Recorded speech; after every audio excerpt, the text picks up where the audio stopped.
If you're just pulling your hands to your chest and your back looks the same as it did 6 months ago, you're losing leverage, and this is how you're going to fix it in 3 easy steps. So this video all came about when a client sent me a video asking for help with a lat pull down from my Instagram. So realistically, this is actually a pretty solid effort, but there's one key flaw which you might not spot straight away. I'm going to stop the video here. This bit here, you can see her arm is angled backwards, which means she is pulling her elbows behind her body. This isn't catastrophic, but it does take the work off the lats and puts it on the rhomboids and the rear delts a little bit more, which kind of defeats the purpose of the exercise. So we're going to take this and we're going to improve it. I'm going to show you a couple of different angles of this. To make this even easier to understand, I've done a side by side. So this kind of one here kind of represents the client's technique, and this one here represents the ideal technique. So have a little look to start with.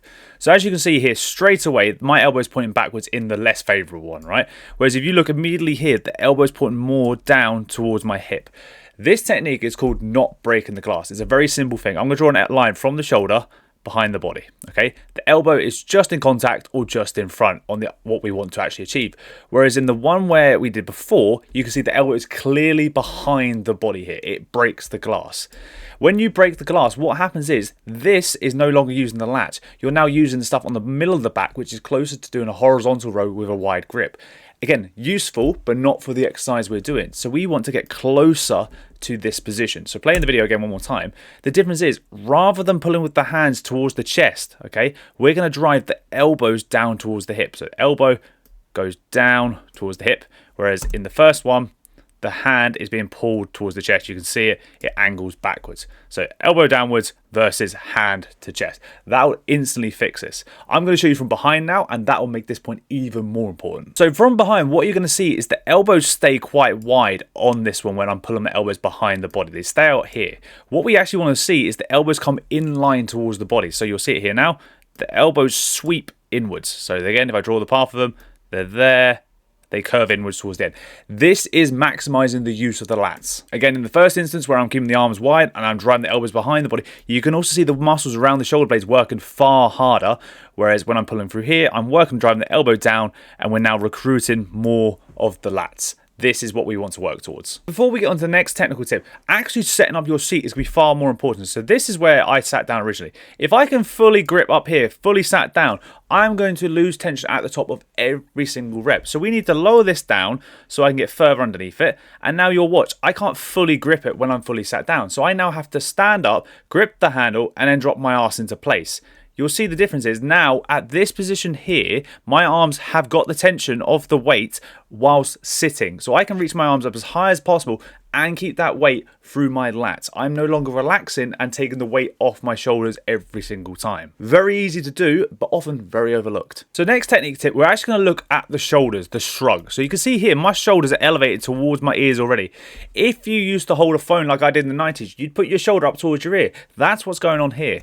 Now watch this improvement. So this shoulder was currently by that ear. Now watch what I do before every single rep. The common terminology people use here is back and down. That is wrong. You just want it to go down, not back. So watch, shoulders come down before I drive with the elbows. So again, I'll go back, and then you watch me pull those shoulders away from the ears down to here before I start the rep. This is the position. So stretching up, that's fine. Pull them down before you go. Again, one more time, stretching up before you start, pull them down, then drive the elbows down. Again, letting those elbows come inwards to the body. This is called avoiding the shrug. We want the shrug basically to be taken out of the movement. It is healthy to allow the shoulders to go up and down as I showed in the video, but it is not okay to keep your shoulders in that position. If you cannot hold this position here before you start for at least 2 seconds, the weight is too heavy. You need to be able to engage your shoulder blade muscles to set your shoulders ready to pull with your lats. If you cannot do this, the weight is too heavy. Again, I advocate heavy weight training, but this is not the way to go about it if you cannot hit the right positions. So the last detail we need to consider is whether we should use a narrow handle or a wide grip handle. Yes, there is a medium grip handle that you can use in between, but basically I'm going to compare the two using this video behind and show you which one does what trains what part of your muscle better, and which one's actually easier to learn. And just a heads up, this applies to whether you have a neutral grip or an overhand grip with a straight bar. So on the left, you'll see me using the wide grip bar, and on the right hand side, you'll see me using the narrow grip handle. And it's really, really simple, the difference here. At the bottom of the wide grip, you'll see my elbow is angled slightly towards the back of my body. Whereas in the narrow grip one, you'll see my wrist and elbow are stacked on top of each other, and they're angled more straight down towards my hip or my pocket. This is basically influenced by the upper arm. So the upper arm here is actually pointing forward slightly, and the upper arm in this one is actually slightly more angled towards the back of the body, less in line with the ribs. If we go back to my earlier idea of of breaking the glass, this left-hand side, the wider grip, is closer to breaking that glass, whereas this side is working away further from breaking that glass. For this reason alone, this narrow grip one actually will be easier for you to practice this elbows to hips idea and pulling from your elbows and not pulling from your hands. It will also leverage a different part of the lats.